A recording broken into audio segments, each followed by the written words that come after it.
Hey, hey, hey.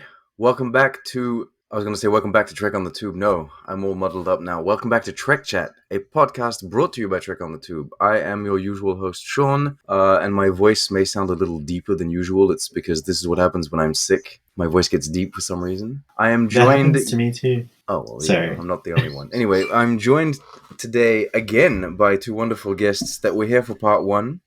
We are doing part two of our discussion about the character arcs in Star Trek. Paul, thank you so much for coming back. Yeah, no problem. Glad to do it. And Zahel, thank you so much for coming back, Mr. Starfleet boy. Thank you. You guys gave me like a really bad cold last time we were together, and so now you're all. No, I'm just kidding. You didn't give it to me, but I think we all had gotten sick. It's crazy. I think Yeah, we we all have. got sick. But my voice is At back some to being point. high, so Oh. All right. Well, everyone gets sick at some point. By the way, I'm told by people who listen to stuff that I'm on that was our best interaction on your show. That was their favorite. oh Oh, really? really? So this My was mom. part one was like the favorite episode or something? Yeah, my mom's like, I like that group. You guys were so nice to each other, and I was like, oh wow. Now the bar has been set, and we're not going to meet it. But Yeah, that's it. All right. This is the sequel. It'll never be as good. I came up with an arc, but you guys are gonna poo poo it. all right, Oh, go for dear it. God. I want to hear. It's Oh, the dear arc God. of the human adventure, which Oh, I yeah. think is the great. See, I knew. I already hear laughter, but hear me out. The human adventure arc, I think, is like also something that Star Trek has, just because of its because it became popular as a slogan around Star Trek 3, but but I still say yes. It's an arc, and you can kind of like interweave it. It's the arc of these people trekking through the stars. Yes, exactly. All of these people, because there's so many now. It's insane. Does that include the Third World War and the eugenics wars and all of that? Yes, That's part of the struggle. it's part of the struggle. We're not on the same arc, I guess. We're not going through the same things. No, well, because Star Treks are fiction, but yes, you're right. Yes, we don't live on we the are- prime timeline. we are going through other things though, like pandemics, which they didn't. There's no pandemic in the 2000, the 2020s predicted by Star Trek. Are you using Star Trek as a predictor, Sean? Not specifically, no. Well, I think that the we were using arc fairly loosely the last time we talked about this, so maybe the arc of the human adventure is just way too loose. It is. It's like that's no longer an arc. That was a very polite way of saying no. No, I disagree.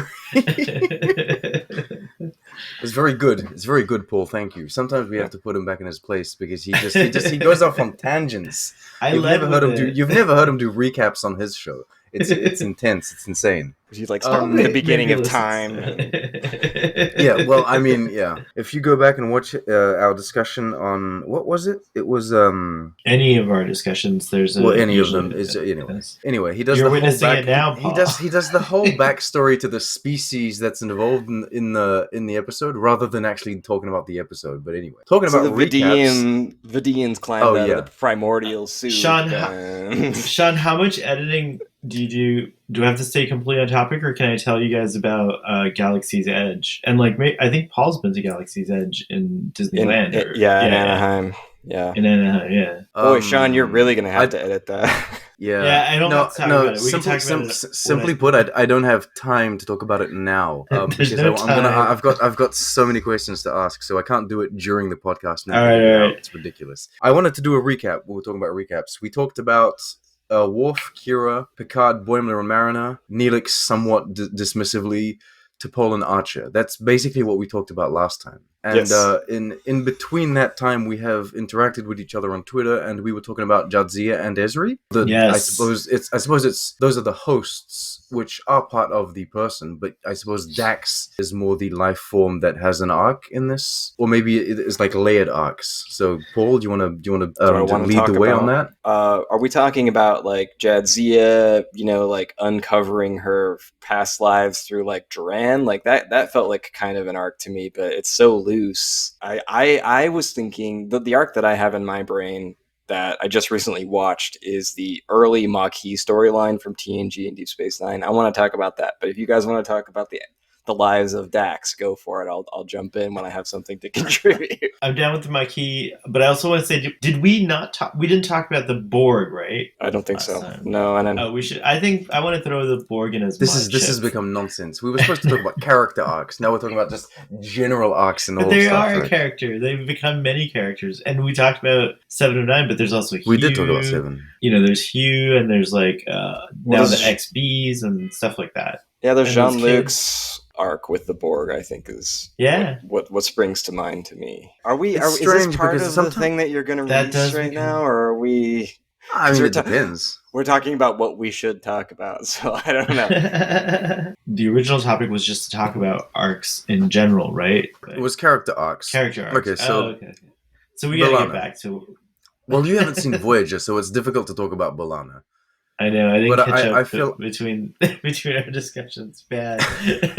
Because last time Paul pointed out something pretty interesting is that a lot of characters we've kind of seen grow as the shows or as the seasons progressed, but either due to the nature of the way the shows were written or simply just, I suppose, the choices that the creators made, we didn't really get character arcs as such. Like Riker's just basically Riker, and that's it.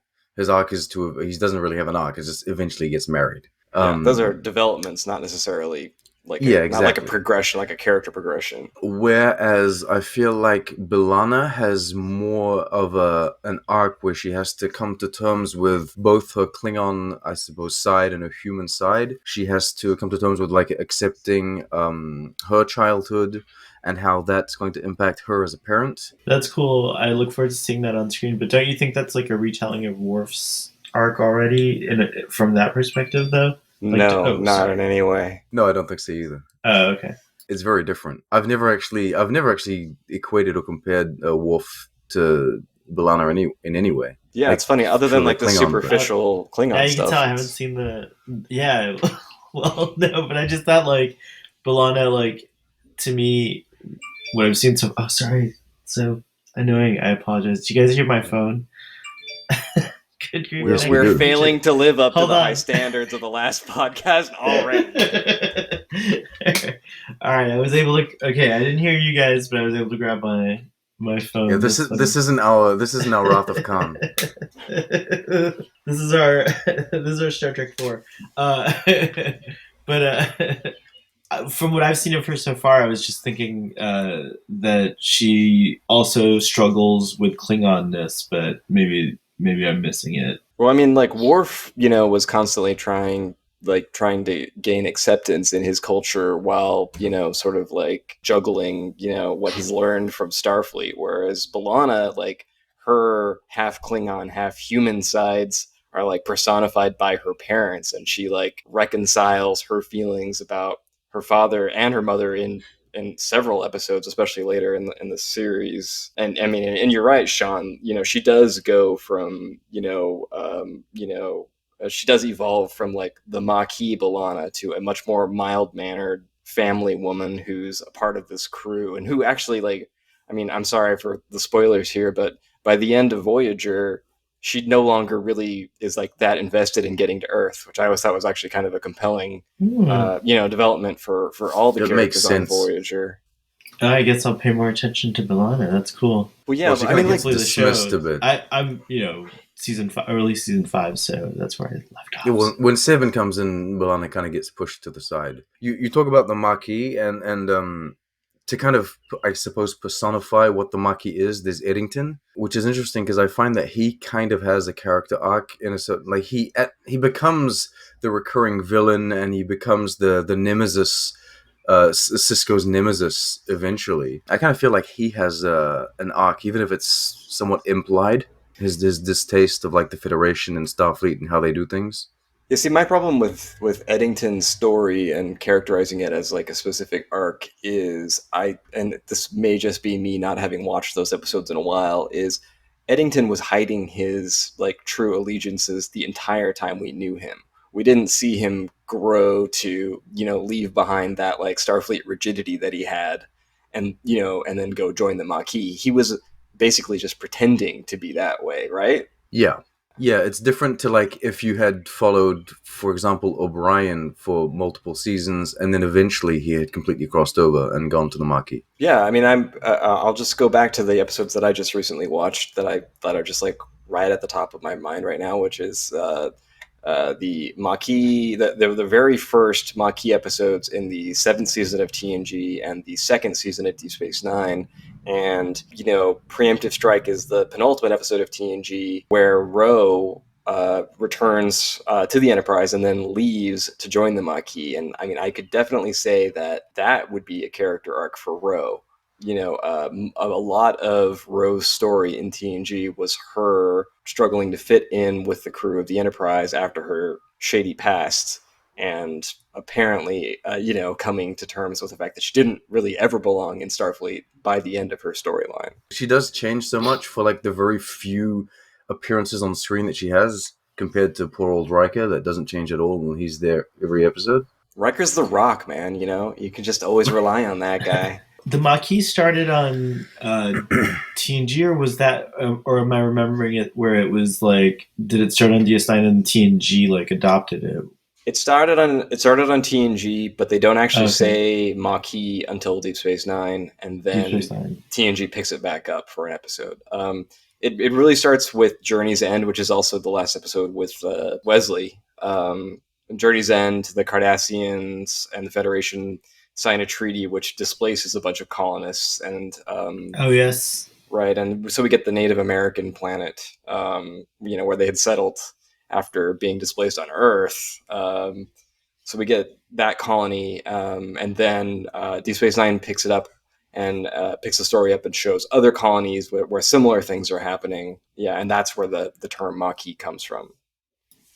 they were like basically the rebels that were kind of trying to fight. It was kind of like similar to what happens in many real world situations where there's territorial disputes between two large nations and a Right. smaller group of people that like feel, they were unfairly displaced. Yeah. Wow. Well, Okay, so then it goes on no. through Voyager, and then it continues into the TNG era films. I don't think the Maquis Not are really. ever mentioned in the TNG no. era films, but No. They mentioned- it dwindles away into like a distant memory really? once you get into Voyager. Yeah, because they I'm quickly misremembering dismiss something that Admiral Doherty might have. I feel like he was talking about Or skirmishes. drop a with the reference, Maquis. maybe. Maybe I could be misremembering though. Like the same way they drop a reference to like the Zindi and beyond, maybe. yeah, I'm pretty sure That kind of stuff. they're never mentioned in those Jean-Luc, we movies. need you on the front line. Sorry, that was not a very good Doherty, but It was closer than we're going to attempt, I think. The Maquis ends with me, Jean-Luc. But I mean, like the Maquis get like a definitive end of their storyline. I don't remember which episode again, but it's in Deep Space Nine where the Dominion essentially just wipes out the Maquis. And then on Voyager, they do talk about that because they had recently established contact with the Federation, so they learn of the fact that the Maquis have been massacred. I think I saw that. It's like episode. it's like the remember that. definitive, like we're definitely now Voyager crew, no longer Maquis. Though that happened really, honestly, really early on in Voyager, too early. But Yeah, Tuvok was making his simulations, but that wasn't I justification feel like enough. I have to start Voyager now again from season 1 because it sounds dear like I'm God. missing. No, it sounds like I'm still missing a lot of good points based on what you guys are saying. well, I mean, I'm just gonna go back to the arc that I keep talking about, which is Journey's End, the Maquis parts 1 and 2 on Deep Space Nine, then Preemptive Strike, then Caretaker. Those are like that's like the definitive like road to Voyager, and I mean those episodes were actually built to introduce the Maquis for Voyager. Preemptive Strike even has a reference to Chakotay, not by name, but Ro mentions that a former instructor at the academy or at Starfleet security training had left to go join the Maquis, and she's specifically referring to Chakotay. Was that done on purpose? Yeah. Yeah. Unfortunately, though, later Voyager contradicts when Chakotay joined the Maquis, so that line no longer, refers to Chakotay, but when it was written, it was supposed to be the guy. Inconsistencies in Voyager. Sounds like Well, not only that, these are the kind of harsh things that Sean constantly criticizes Star I Trek can't wait about. to get around to doing my Voyager. People, oh, you're being too harsh on But he loves on Voyager. Discovery. You'll see when I talk about Voyager. I don't think you're going to be really harsh. I think you love it too much. It's in Deep Space Nine, I think, that the most character arcs happen. Rom grows a lot. They take him from really like I suppose, young and influential, but very traditional or classic Ferengi, and he grows so much that eventually he joins Starfleet. Well, he joins So that's the a big Bajoran thing. militia, or are you referring to What? Nog? Oh, my bad. Sorry. You meant God damn it. Nog. Oh my god. With... Oh, you know what? I seem to have trouble with the Quark family because because on the quizzes thing that we did with PJ, we got the name of the uncle wrong. What's the uncle's Anyway, name? yes, I'm referring. Who's the uncle? Well, the Quark. uncle is Quark. What did you But say? we said Nog. Both of us, PJ and we me, we did. both said Nog. Oh, you guys. Okay, sorry. Yeah, I we did. also believed you this time when you said Rom, and I knew you meant Nog. Anyway, yes, I'm talking about Child, man that loses leg. Right.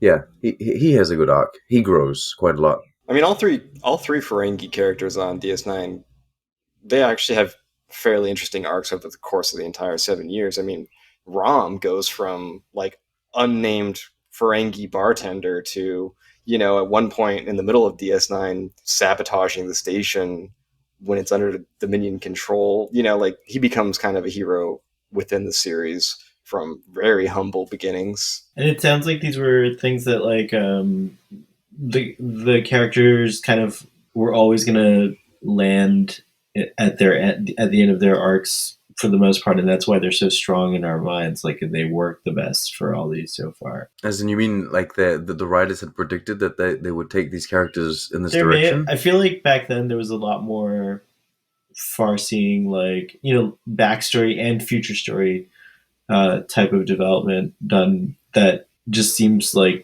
from what I could tell of the stories told about the writing, that they had like Cisco's the big one, Cisco, O'Brien. Like they thought, where do we want these characters to go in like 3 years and 5 years? But they didn't do that for TNG. I don't think O'Brien grew that much though.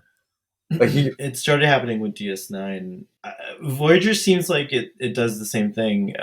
There's definitely progressions, and I feel like we always knew they were going to come home, right? Like that's something that was like an expectation. So that's something like the writers had to like figure out how to like wrap up for every character. Well, I can't wait for you to see how they quote wrap that up. Oh yeah. I'll be either thrilled or disappointed. No, we should really come back and talk about that finale because I got things to say. Yeah, it's awesome. We already planned our third installment of this group. I have many things. Okay, Voyager may be my favorite show, but I have many things to say about the finale. Wait, Voyager is your favorite show? Yeah. Wow. Okay. Well, not my favorite of all time. It's my favorite Star Trek show. Right. Yeah, that's why I don't take anything he says seriously. No, I'm just kidding. Well, I've said multiple times that favorite doesn't necessarily mean best. Like my ratings from best to worst doesn't necessarily equate my ratings from like favorite to least favorite. Oh, I see what you mean. If that, Yes, it's your favorite. It is his favorite because it's your childhood Star Trek show. So yeah, I feel much the same way about both TOS, the film era, and TNG because that was like a developmental period in my life, and so Star Trek was really important as a framework at that time. Yeah, I mean, I feel the same way about TNG, and it's also kind of why I have fond feelings for the Kelvin timeline movies because I kind of fell off with Star Trek after Enterprise. Like, I mean, there wasn't that much to watch. I mean, other than reruns, right? But then the Kelvin timeline movies came along and kind of reminded me why I liked Star Trek so much. So I kind of have a, like I feel like I kind of came up with TNG and the Kelvin timeline movies. That's off topic, but that's actually awesome to know, though. I feel really like kind of similar feelings about it too, because when there was that period of time where I was like kind of just watching reruns of Star Trek and like hodgepodge, like skipping around and stuff like that. Like I made like for example, I always saw I made it a point to watch the episode where Captain Sulu returns in Voyager, so I always knew that one and like key episodes or whatever.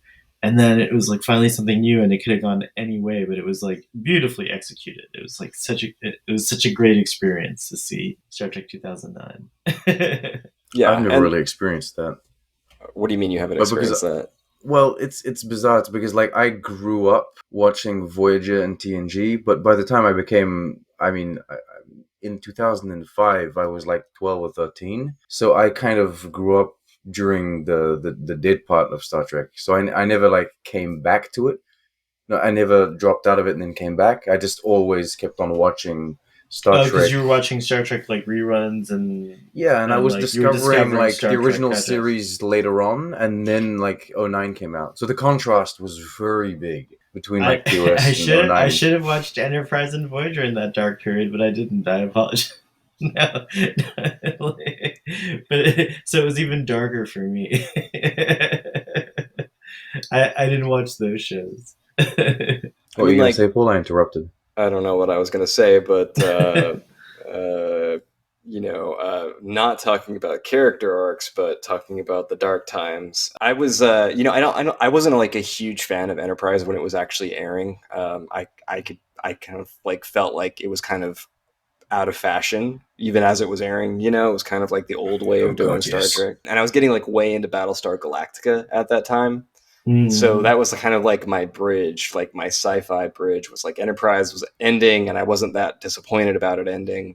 And I got like heavily into Battlestar, and then when that ended, we got the Kelvin Timeline movies.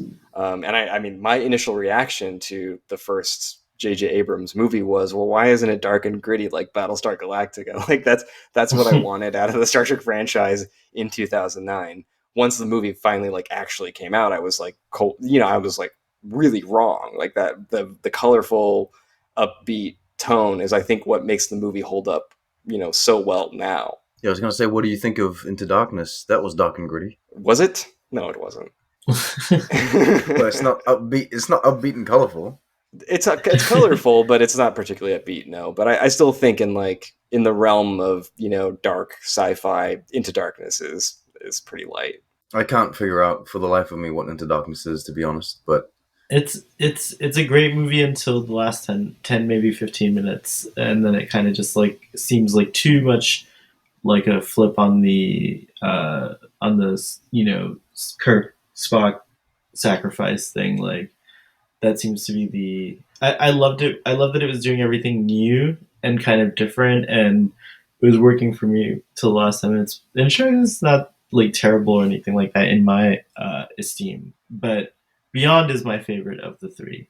Well, let's talk about character arcs here because we can talk about Star Trek Into Darkness as it plays into character arcs, which is, yeah, Into Darkness suffers from like paling in comparison to the Wrath of Khan, but at least that semi climax. It's not really like the real climax is Spock just like blindly beating Khan, until like the movie ends. Right? It's pretty. It's not a great third act, but Kirk sacrificing his life reads to me as a great middle step in Kirk's arc in these three movies, from Kirk in '09, where gaining command of the Enterprise comes way too easy. He doesn't learn anything really from his experiences in that movie.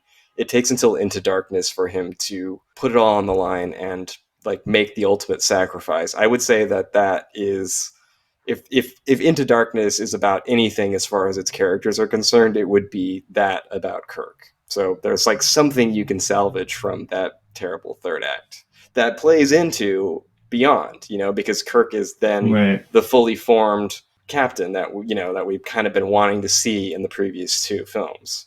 That's a really great point. I will say just that my expectation, I guess, was that Into Darkness would be more like Space Seed, and that another future film would be like Wrath of Khan, because it was feeling like they were like, because of, I guess because of the period in their lives, it would have been cool if that was their first encounter with Khan, and then he gets like refrozen or whatever, and I then think we just lost him. it would. Oh, did I go away? no, I At can least, hear you guys. no, it was just on my end. Sorry about that, Sahel. He's hitting mute. No. He doesn't want to hear you anymore. I I kind of was. I agree with the mute. I don't want two Khan stories in the Calvin timeline. One is enough. But then the second one would be Wrath, like truly like Wrath of Khan. We already had much, Wrath of Khan. We don't like, need another one. Do something new. And it could kind of still be spacey because Khan is for. I guess it could still kind of go in that direction where there could be a future Calvin timeline. Even in the comics or the like the broader literature. The expanded literature. You could probably explore that character further. We can all agree it was a mistake to bring Khan into the Kelvin timeline. It would be a mistake to bring him back yet again. Yeah, I don't think they were ever going to go that route. You were enjoying Cumberbatch, not Khan specifically. Yes, it's true. Yeah, exactly. It would have just they would have called him someone else, and you would have loved Cumberbatch as the villain of Star Trek. Yeah, he's great as John Harrison. He's not great as Khan. Yeah, exactly right. No, you're talking about Kirk. Sorry, you're talking about Kirk has kind of an arc that develops within these only 3 movies, as opposed to like the 3 TV shows in the Prime timeline. Kind of the same thing for Spock, because we talked about Spock last time, but like Prime Spock, where he doesn't necessarily have an arc. It's just things happen, and he's been on screen so much that so many things have happened to him. Well, I think Spock grows a lot. There's a case to be made about accidental arcs being valid, because I do think some of these things accidentally become like, like characters that have changed over time because they were retconned that way, perhaps. Or because they're performed differently now that the actor is, older or... Right. Yeah, absolutely. I mean, even in the Kelvin timeline, I don't really think that these character arcs are particularly purposeful. Nobody sat down and said, well, we're going to start them here, and by the 3rd movie, they should be in this other place, right? But that is how they happen to unfold, and at least you can easily point to Kirk and Spock in these movies and say, well, here's the beginning, middle, and end for these particular story arcs. Well, for their relationship, but also I think that the fact that they destroyed basically Kelvin Vulcan in the first movie, they kind of use that to their advantage with Spock,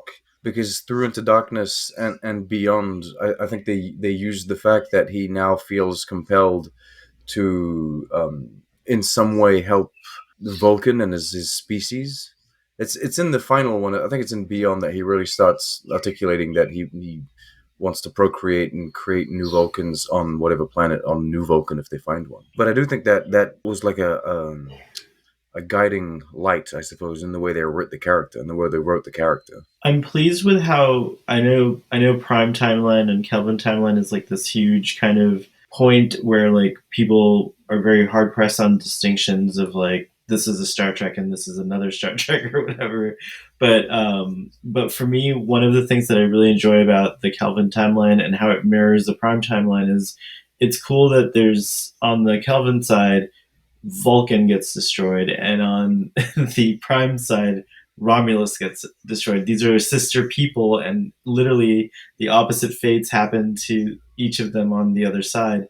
And I like that, like, somehow Vulcans are experiencing the same thing Romulans are experiencing in Picard, but on, just like on a different scale with Federation aid and stuff like that. So Prime Vulcan becomes Navarre. Do you think Kelvin, I think that's Romulus becomes Navarre? I think it'll become another thing, but yeah, it'll become probably a dual planet at some point similar. Or that might be poetically nice. Maybe it's fun to have something else happen.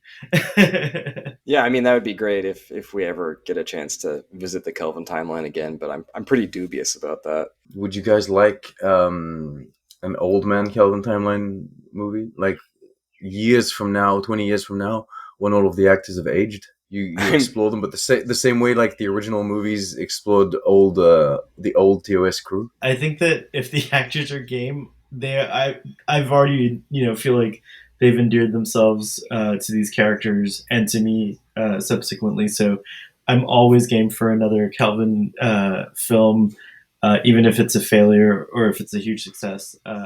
So whatever they want to do, but it would be interesting to see. Just from a social perspective, because I know that, and I can see it because I agree with it. Chris Pines brought something to he like he broke this like barrier that one thought could not be broken, which is could someone else play Captain Kirk? And Chris Pine did it beautifully. And even you can just see like the off-screen relationship between Shatner and Chris Pine. It's like Shatner's kind of pleased that they got this like dashing, awesome actor to portray him, who's now his pal or whatever. So it's all very like nice and Are they friends? cheesecakey. They seem well. The public image is that they're friends. I don't know. I don't know any of them, so I Shatner's can't friends say with that no they one. are there. Shatner's friends with no one. That's true. He mean But yeah, tweets and I feel everyone. like Chris Pine so far, the way he presents himself and things he seems to, mostly be involved with are like, very good Captain Kirky type things, and so I like He's that. got I the like Shatner swagger. yeah, Chris it's Pine. true. I But mean, I that think would be something that. Sorry, go ahead. no, I just think this is just we're way off topic again, but I Yeah, do it's think it's true. interesting that they recast the original series cast with what are essentially like A-list actors now, when the Yeah, original it's true. cast were never that well never that well regarded. It's so true, but it works. It worked. For me. I know there's a lot of people who are like, "No, I hate it," Yeah, I but it know. works for That's me. half of the people listening to this podcast have turned it off since we started talking about Star Trek Into Darkness and the Kelvin Now my timeline. mom's gonna totally be into this one. It's true. No, Uh, I legitimately believe that most of the fandom has kind of become accustomed to the Kelvin timeline existing in its own, kind of pocket of storytelling. Because that's what's happened to me. I'm not a fan of Into Darkness. I'm more of a fan of Beyond, but I've just become accustomed, and I like the idea of having this little side story. I also think it's good for Star Trek to be able to I don't want Star Trek to always be, I don't know, like politically driven stories, or like social commentary. It's fine if Star Trek has a bit of fun and does ships exploding and what have you. But then it's nice to know that they can actually go and do that in the Kelvin timeline. It doesn't have to be as serious, or as the content doesn't have to be as serious, I guess. Yeah, I I wouldn't want it to mean, go as far as Fast and Furious, of course, but yeah, you can have the substance on TV, and you can go have fun at the movie theater. That'd be great if we were getting substance on TV, which we aren't really. no. I mean, we are a I, little I bit. We are a little bit, and it's getting better. We are getting more substance as these shows grow. I think this discussion was a bridge discussion to the third installment of arcs, which we'll do when Picard ends, like whenever it's series finale. Because I think the Picard arc was the one that we were talking about that Paul, the way you described it, I was like, oh, I was seeing something really interesting and cool, and I kind of I hope it lands beautifully. I don't know what that is, though. I have no idea how I would end a Picard story on this scale, but I do want them to focus a bit more on the other characters that are Picard, the newer ones. Like, I would have liked Elnor to get a bit more story, to be a bit more of a character than just a man with a sword. I had this Yeah, whole expectation or idea that since Star Trek is about legacy in a lot of ways, that like perhaps his legacy was going to be passed to Soji. So I had this like grand idea that oh yeah, like maybe she'll join Starfleet and become Captain Soji, like her father did, and and so on. It's well he didn't become captain, but like how he wanted to Is she pursue. Soji Sung or just Soji? I would say she could be Soji Soon if she wants to be, right? Or No, Maddox? Maddox. She's Maddox. Soji Maddox. Captain Maddox. Maddox Soon. There you have to hyphenate it. How do we're starting to go back to characters and you totally derailed it by asking about last names. I think We that'd be lost. great. I think that'd be great if Soji joins Starfleet. Maybe she will at the end of Picard. But I think the great thing about Picard is it's showing us that heroes don't need to be in Starfleet. Yes. I mean, Deep Space Nine touched on that a little bit. Even the end of TNG, getting Wesley out of the academy, though that was these shows finally acknowledging that not everybody in the Star Trek universe has to be a Starfleet officer, has to enlist. But that is, I think, the best thing about Picard Jake is it's a becomes a writer. right, and Wesley becomes a companion to the Traveler, and they go do He becomes a God ball of knows light. what. I 1,000% would be the outrageous Starfleet boy.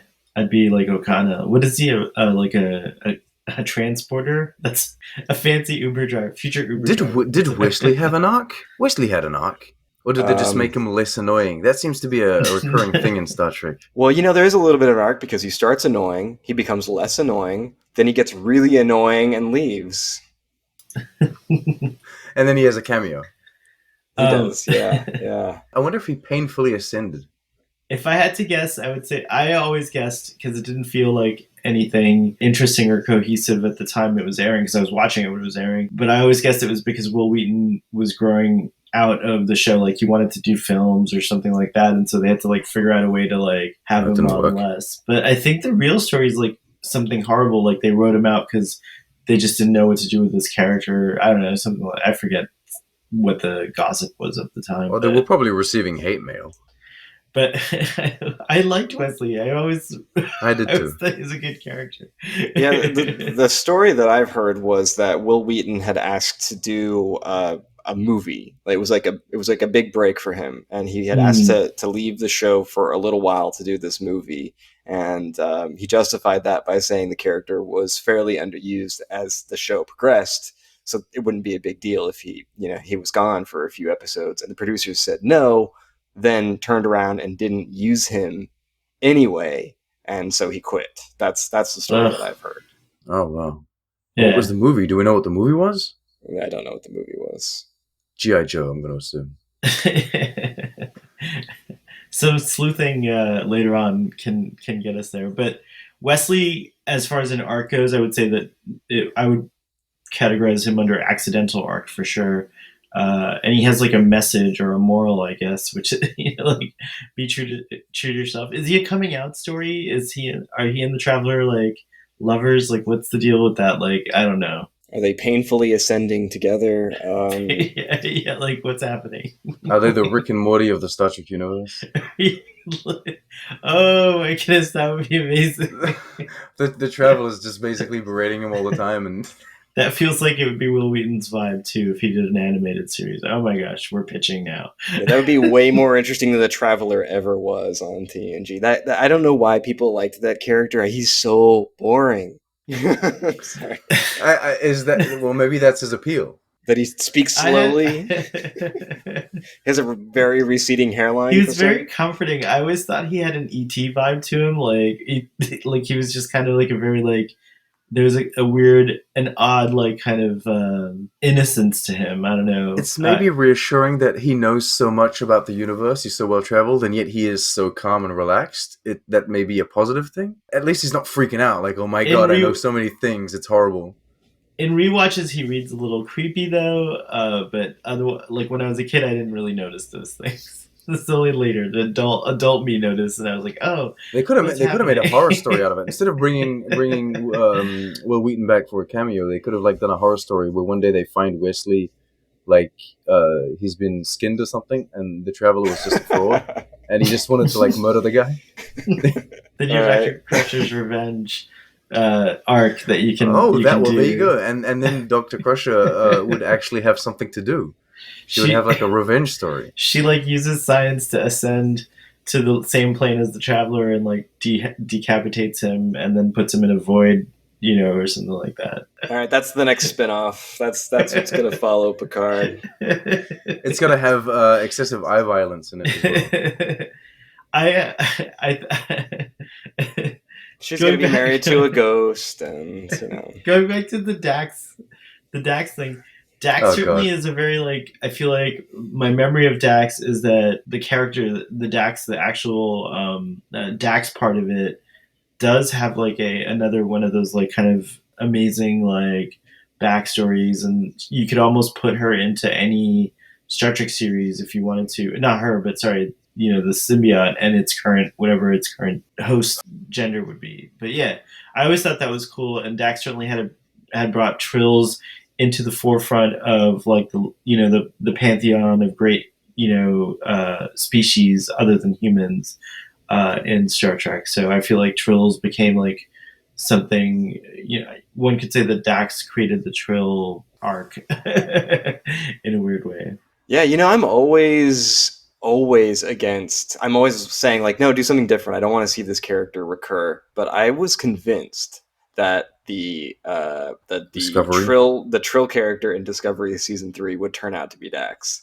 Yeah, me Way too. off, But but they said Yeah. something. They lied to us. Like when they said that it wasn't going to be Kanan in the Darkness. They said that there's a character that we've seen before that's going to come back, or something to that effect. who So was I it? Did anybody assume. come back? Yeah, it was. I think Mama Burnham came back. I don't know. Oh, yeah, that's right. It was. Oh. Yeah, that's right. It was. Oh, I And the forgot that Quat she was in that Milat kind season. of, that reveal. Mm. That whole thing. I think the reason why I brought Esri up earlier, I brought Dax up earlier, is because I personally prefer Esri to Jadzia as a character, even though she was only on the show for one season. And I feel like she had more growth, and we learned more about Esri in that one season than we ever did about Jadzia. Because every time we go to explore Jadzia, we explore more about Dax. It's not so much about her; it's kind of about what the symbiont has experienced before she came along. Whereas I feel like Esri, we learn it's more about her struggling with becoming a host. So I prefer Esri in that respect. I have strong feelings that Jadzia had could have definitely had more, development, and maybe Ezri's kind of the character of Ezri's kind of standing on the shoulders of all your memories of Jadzia. I think that kind of boosts the character because you recently saw what she's up against in a weird way.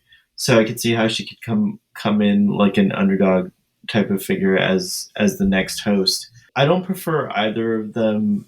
I see them as different characters, oddly, and maybe that's the thing about the Dax. Sorry, the Trill idea is that it's cool. You can. It's kind of like Doctor Who and Star Trek. It's kind of like they made Doctor Who and Star Trek in a weird way because the Doctor regenerates and he's totally different. He's a different being. He could be actually He's not a different slug, gender. though, is he? They they can regenerate, and there's not a slug, but his soul somehow transfers from these different beings or bodies, but each time his personality changes as well. So it's like he's a different person, and that's kind of what happens with Dax. Like every time you have the core that is Dax, but then each of the hosts are completely different, new characters. Yeah, gosh, now you're making me really sad that they didn't carry Dax into the 32nd century on Discovery. Like that would have been great to see the character, still alive so far into the future, and get to draw on these past lives that we do know and past lives that we haven't seen. I think that'd be great. Technically speaking, they could put Dax in any show. Like could they put Dax in Strange New Worlds? Yes, I think they could. I think I forget. I might be not misremembering, but Emily. It might be Emily Dax. There's a Dax that in the books. I haven't read this myself, but in the books has an encounter with a young Dr. McCoy. Even so, there's definitely room for Dax. Jadzia mentions that in Trials and Tribulations, but it was in the context of Emily being a civilian and McCoy meeting her on Earth or something like this. But the problem with the Trill being on, well, both Discovery and Strange New Worlds is the Trill aren't out as a joined species in the 23rd century. So it would be a discontinuity if we were to explore, openly these characters. Yeah, we would have past to lives. explore them, I guess, as face value. Like they would be characters, but we could never mention the fact, or at least they couldn't mention publicly the whole thing about being joined and what have you. Yeah, and that's kind of a shame for the character, and more rehashing old stuff and making it a secret, just for it to jive with continuity. To me, Right, or that's fan just service even. yeah, Right. that's just not that interesting to me. But Or you don't like it when everything becomes classified at the end of the season? no, I thought that was a terrible cop out. Yeah, and silly, and you should execute us if we talk about this. All 300 people on the Enterprise are going to keep their mouths shut, otherwise you're going to execute them.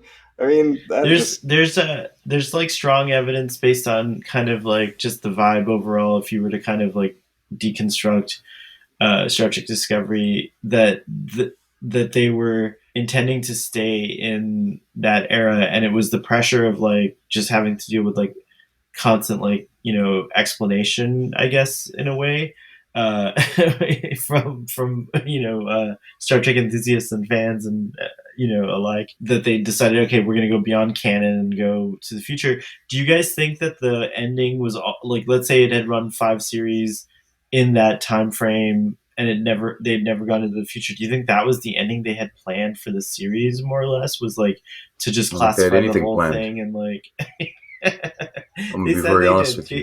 The Yeah, they said producers they did did. say they had a plan, but Yeah, so they I'm taking said at that. face value. I have to give them the benefit of the doubt on Yeah, no. I mean, the show went through so many that showrunners, and it passed from Brian Fuller to Alex Kurtzman. Yeah, I genuinely don't believe they had a plan for what the show was going to be, and if they did, that was lost with Fuller, or it was lost with the showrunners who took over after Fuller, or it was lost after the showrunners who took over after them. Gretchen J. Berg and Aaron Hobbs, I Right, think. those guys, yeah. So, Conspiracy theory man from Lower Decks, the one that thinks the Dominion War was a scam or whatever it was, they should develop him into being like the only guy that knows about Discovery and about that story, and he's trying to tell the truth to share the truth. That's amazing. That's a good. I mean, you. I hope Mike McMahon I'm sorry. steals all your ideas. I'm sorry for throwing Lower Decks pitches all the time. I think that I have no other characters to contribute. You guys Well, I have was covered going to talk about everyone. Garrick earlier on. Oh, Garrick. We And I never was talked gonna about ask. Garrick. I was gonna ask if he has a character arc, or if again it's nothing that they really planned. Do you guys think that they had something planned for him Well, he specifically? goes. What happens to Garrick? He goes from being he's an exile former A spy. simple tailor, Yeah, but what is he? A former protege of the head of the Cardassian Obsidian Order. the Obsidian Order, to an exiled tailor who's guiding the Federation all along to be helpful. Or I forget his like ending to his story. well, he just ends up joining Damar's rebel cell and Oh, that's right. That's right. That's right. fights for the freedom of Cardassia.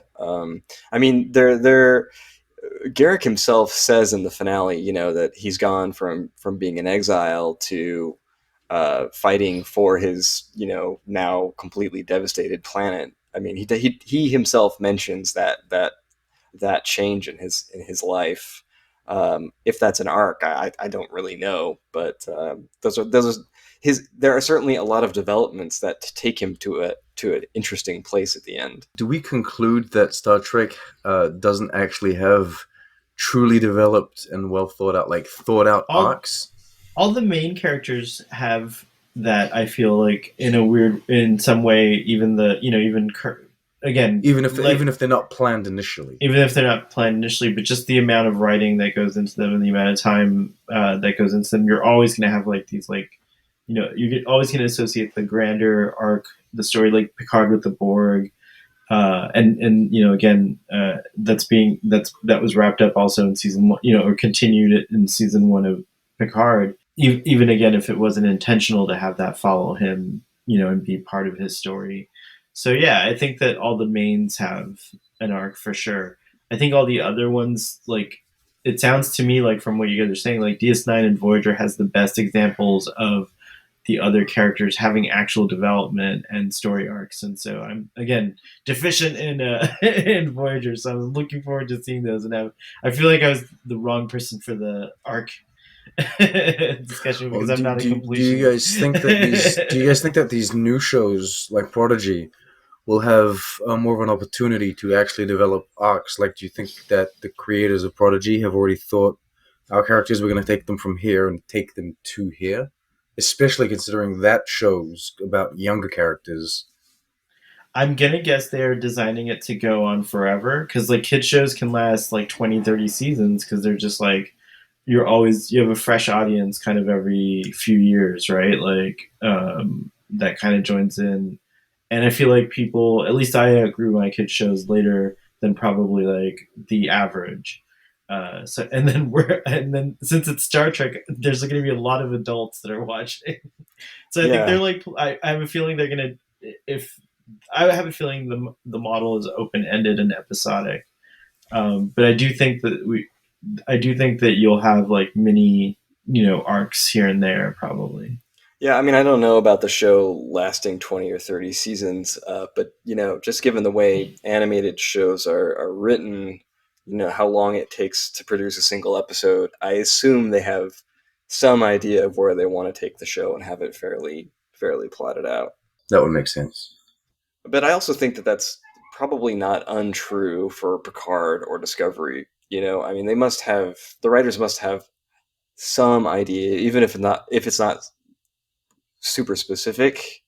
They must know how they want to end these shows. I mean, the rumors are that Picard, seasons 2 and 3 are being produced back to back. So you'd have to have some kind of plan for where you're going to go, especially since it's going to end after season 3. Yeah. Well, that's what we all assume. That's not confirmed yet, is it? I mean, that's just what everybody's been saying was 3 seasons. Yeah, that's so. like everyone just. Well, that's because initially Sir Patrick Stewart said he would only do like 3 years, I think, of the show. So I think everyone just assumed, okay, it'll run for 3 seasons and then stop. Yeah. It's gonna end in a new feature length film starring, a new TNG feature length post Nemesis film. I don't think so. Oh, without Patrick Stewart, maybe. I think he wants to conclude. I think he wants to conclude this character, but he doesn't want to Han Solo it. No, he doesn't want to just die straight away. So captains just run off into the Nexus at the end of their time. Make a difference? You guys made a difference in my mood. This was fun. Oh, good. That's good. Hopefully your mom enjoyed this one too. I'm sorry if we didn't meet your expectations this time. Yeah, we have to know. We have to know. Let us know, Mom, what you think. Well, we've reached the end of the line. So we're gonna end it. We talked. Did we talk? We talked about character arcs somewhat, at least as much as the first part. I think. I think we had some really good discussions about character arcs. I felt like even more compelled to like finish Voyager now. So I'm excited. Especially you say that every 2 weeks, and then you just don't. Then you go and watch Enterprise instead. You know what? I'm a busy person, and I have to also watch Babylon 5, and I also Loki. have to watch, I know. and Loki, and all these things. So it's gonna happen. I promise. Well, just go watch Star Trek Into Darkness. Thank you guys so much for joining me once again, Paul, Sahel. You guys are the best, as said by Starfleet Boy's mother. We are the best trio. That is, I'm sorry for all the upcoming guests. You're not good enough. That's how it is. Including us in future installments. Yeah, that's true. right. Including us. Our quality will decrease every appearance. We're already on a downward trajectory. So. All right, it's top. Hold on. Hey everyone, yes, that did end abruptly, you're not mistaken. I didn't even have time to say my usual thank you for listening, live long and prosper and everything. I don't know, Starfleet Boy cut off the conversation. He said, we're finished, we're done, we do need to carry on. And so we had a good laugh because I was like, I didn't even say bye. So, yeah, anyway. Alright, bye guys, hope you enjoyed the episode. Live long and prosper.